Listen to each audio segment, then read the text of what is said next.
Well, we have enough evidence to this effect in Uganda. Ugandans have looked at this. We can publish it if you want on the internet so that everybody in the world can have a look at it. It's not a myth.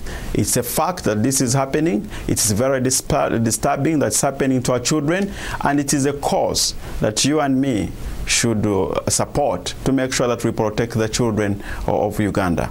If you make homosexuality punishable by life in prison, or in some cases by execution, what do you think will happen to gay people in Uganda? Will they flee the country? Will they become straight? What do you expect that they will do? What will happen to them? Rachel, I think it is important that you don't use words that we don't use in our bill. We don't use the word execution.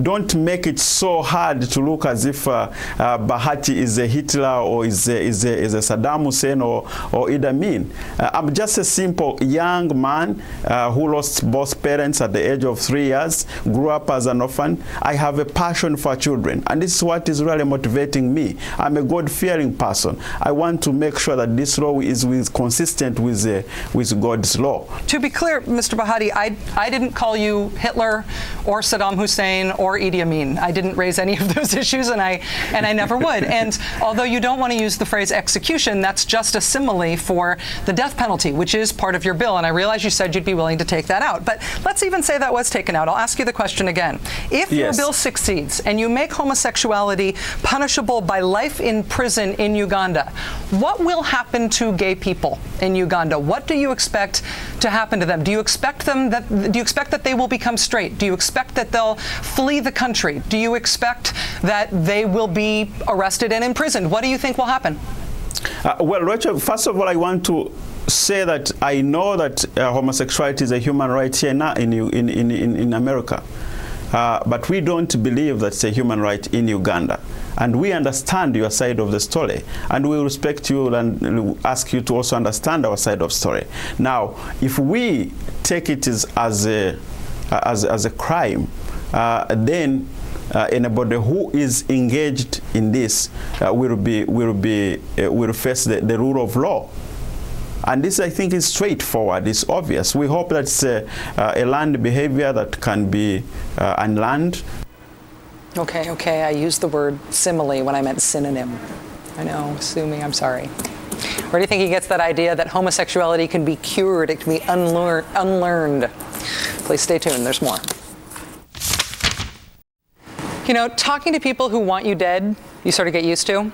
Talking to people who are actively working to make that happen is unsettling. It can lead to outbursts. It's more than your opinion. It is the thing that has made you internationally famous, and it may be the thing ultimately that results in you being charged with crimes against humanity in some sort of international tribunal.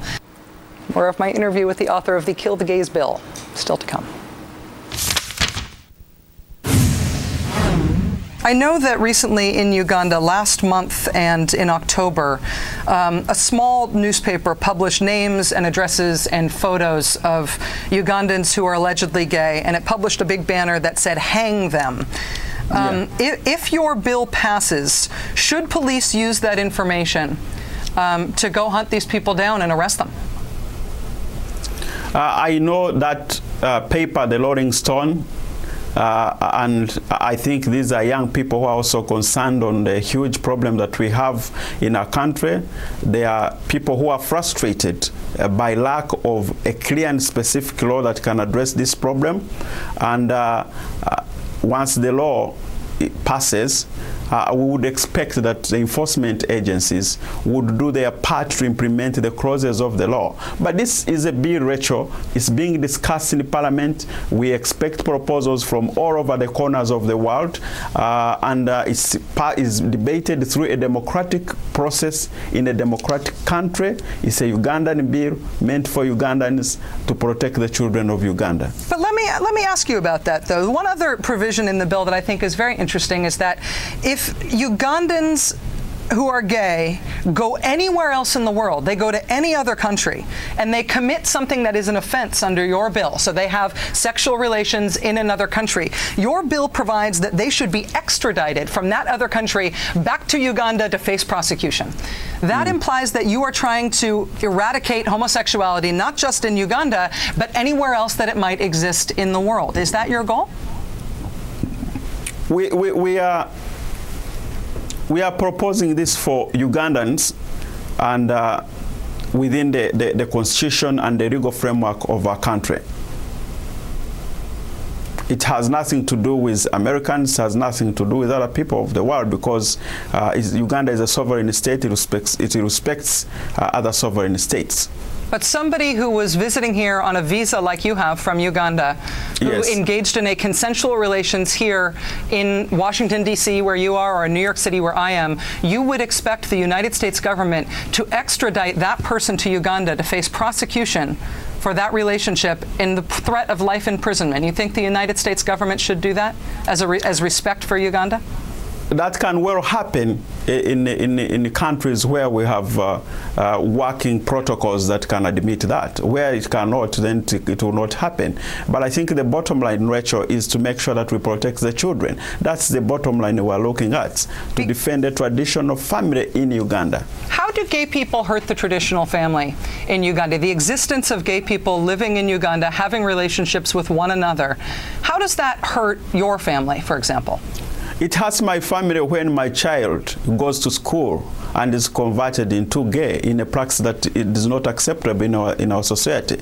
It distorts the course of family. It hurts my family. It hurts the family of Uganda when the purpose of creation is undermined.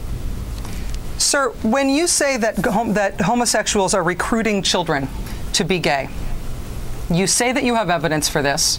We've not I do seen have it. abundant evidence. Okay, we would happily post anything that you've got online if you've got it. I have never seen evidence of this. And I can give you enough evidence through your email. Okay, and American Psychological Association, which would be the appropriate medical authorities looking into this, completely deny and defy the idea that anything like that has ever happened. They describe this as a myth that has been used to hurt gay people that is not based in fact. Does that give you any pause at all in asserting that as grounds for putting people in prison for life for being gay?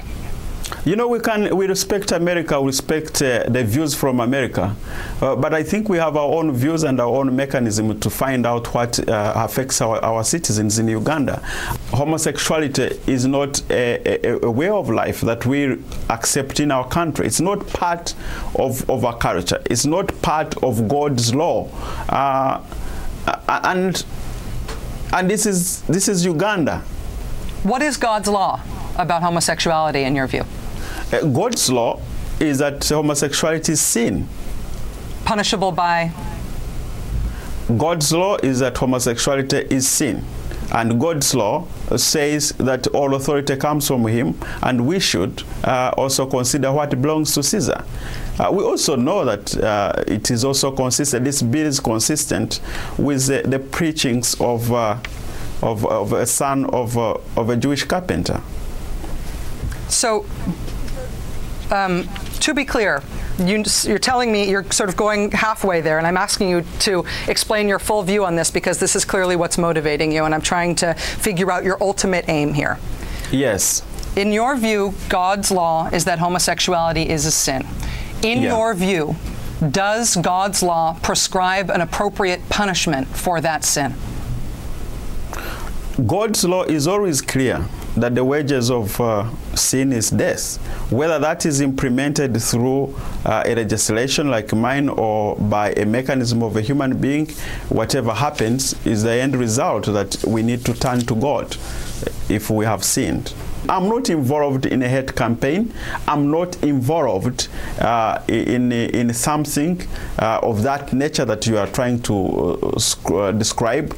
I'm involved in providing a framework to protect our children and make sure that everybody has an input in this bill. This is a proposal. Some of the ideas can be dropped. Some of them can be accepted. Others can be adjusted. But the spirit of the bill is what we need to look at. We need to look at the problem of recruitment, the problem of promotion, and the problem of care for the victims. To be clear, again, sir, I didn't say that you were hateful, nor did I say that you were part of a campaign of hate, nor did I compare you to Hitler, nor did I compare you to Saddam Hussein, nor did I compare you to Idi Amin. You have raised all of those things yourself, and I have not said any of them, and I don't want you to put words in my mouth here. The reason that you're on this show and the reason that you have become famous is because you are promoting life imprisonment for all gay people in your country, and your country has a lot of gay people who do not want to be subject to life in prison. And I think the international community is trying to decide whether or not Uganda is going to become an international pariah, a rogue state excluded from the community of nations because you are singling out a minority among your population for treatment that, frankly, is not the direction that the rest of the world is going. And that is all that I'm trying to do. I'm not accusing you of anything, sir. I'm trying to figure out where you're coming from. Yeah, that's right. All right, let me ask you one last thing. On tomorrow's show, that one last thing. What David Bahati sees as the level of material support and encouragement he gets for his international anti-gay crusade, and how it links to his membership in The Family, the secretive religious group that operates the C Street House in Washington, D.C., where lots of congressmen live.